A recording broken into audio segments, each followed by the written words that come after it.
So একজন নতুন content creator এবং ইউটিউবার যখন ইউটিউব জগতে প্রথম আসে তার প্রথম প্রায়োরিটি হচ্ছে ইউটিউব থেকে ইনকাম করার জন্য তার থেকে সর্বপ্রথম হচ্ছে মনিটাইজেশন কিন্তু অন করতে হবে। মনিটাইজেশন অন করার জন্য তার থেকে 1000 সাবস্ক্রাইব এবং 4000 ঘন্টা ওয়াচ টাইম কিন্তু অবশ্যই ফিল আপ করতে হবে।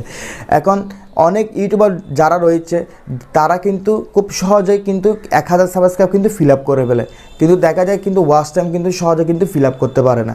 সো আজকে আমরা কথা বলবো কীভাবে আপনি আপনার ইউটিউব ভিডিওর মধ্যে ভিউজ আনার মধ্যে এই ওয়াচ টাইমটা ফিল আপ করবেন। সো বন্ধু ভিডিওটি না টেনে অবশ্যই সম্পূর্ণ দেখবেন। ইউটিউব ভিডিওর মধ্যে ভিউজ বাড়ানোর জন্য 2-3টি কিন্তু স্টেপ কিন্তু ফলো করলেও কিন্তু অবশ্যই আপনার ইউটিউব ভিডিওর মধ্যে কিন্তু ভিউজ আসবে। সো বন্ধু অবশ্যই ভিডিওটি সম্পূর্ণ দেখবেন। প্রথম স্টেপ হচ্ছে আপনার ইউটিউবের মধ্যে থাম্বনেল কিন্তু একেবারে কোয়ালিটিফুল করা। আপনি যে কন্টেন্ট নিয়ে কাজ করছেন দেখা যাবে আপনার ইউটিউবে আপনার আগে কিন্তু অনেক ইউটিউবার রয়েছে যারা এই কন্টেন্ট নিয়ে কিন্তু কাজ করেছে, তাদের থাম্বনেল এবং আপনার থাম্বনেল দুইটি কিন্তু কম্পেয়ার করেন দেখা যাবে তাদের থাম্বনেল কিন্তু বস লেভেলের এবং আপনার থাম্বনেল কিন্তু একেবারে লো লেভেলের। তাই আপনাকে আমি সাজেস্ট করবো আপনার থাম্বনেল কিন্তু অবশ্যই ভালোভাবে তৈরি করবেন, কারণ আপনার থাম্বনেলই পারে আপনার ইউটিউব ভিডিওর মধ্যে ভিউজ আনার জন্য 99% কিন্তু কাজ করবে। কিন্তু কি আপনার এই থাম্বনেল, আপনার থাম্বনেল যত বেশি ভালো হবে আপনার ইউটিউব মধ্যে ভিউজ আসা তত বেশি পসিবল হবে। তাই আপনি অবশ্যই একটি কোয়ালিটিফুল থাম্বনেল কিন্তু তৈরি করবেন। আমি আপনাদেরকে সাজেস্ট করব আপনার ইউটিউব ভিডিও তৈরি করতে যদি 3 ঘন্টা সময় লাগে তাহলে আপনার থাম্বনেল তৈরি করতে অবশ্যই আপনারা 10 ঘন্টা সময় দিবেন। আমি এটি কথা বলছি যাতে আপনাদের ভিডিও কোয়ালিটিফুল কিন্তু একটি থাম্বনেল কিন্তু তৈরি করতে পারেন। এতে দেখা যাবে আপনাদের ভিডিওর মধ্যে কিন্তু ভিউজ আসবে। দেখা যাবে আপনার থাম্বনেল ঠিক নাই তো আপনার ইউটিউব ভিডিওর মধ্যে কোনো রকম কিন্তু ক্লিক পড়লো না, এতে দেখা যাচ্ছে কোনো রকম ভিউজ আসবে না। এখন আপনার থাম্বনেল ঠিক থাকার কারণে এখন আপনার ভিডিওর মধ্যে ক্লিক পড়ছে। এখন কিভাবে আপনি ভিউজ আনবেন?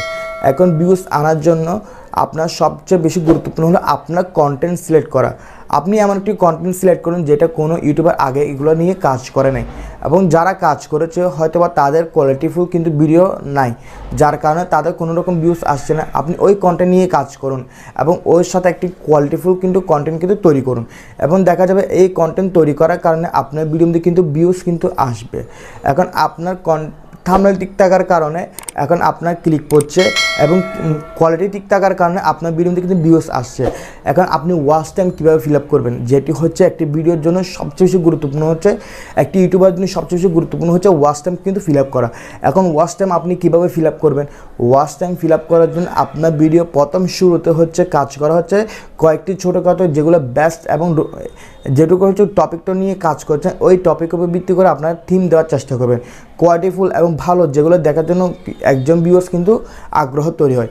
এখন এই থিমগুলো প্রথম শুরুতে দেওয়ার কারণে দেখা যাবে আপনার ভিডিও শেষ পর্যন্ত তারা কিন্তু দেখবে ওই সিনটা দেখার জন্য। তাই আপনার একটু কোয়ালিটিফুল একটি থিম দেওয়ার চেষ্টা করবেন যাতে আপনার ভিউয়ার্সরা যারা রয়েছে তারা অবশ্যই ভিডিওটি সম্পূর্ণ দেখে।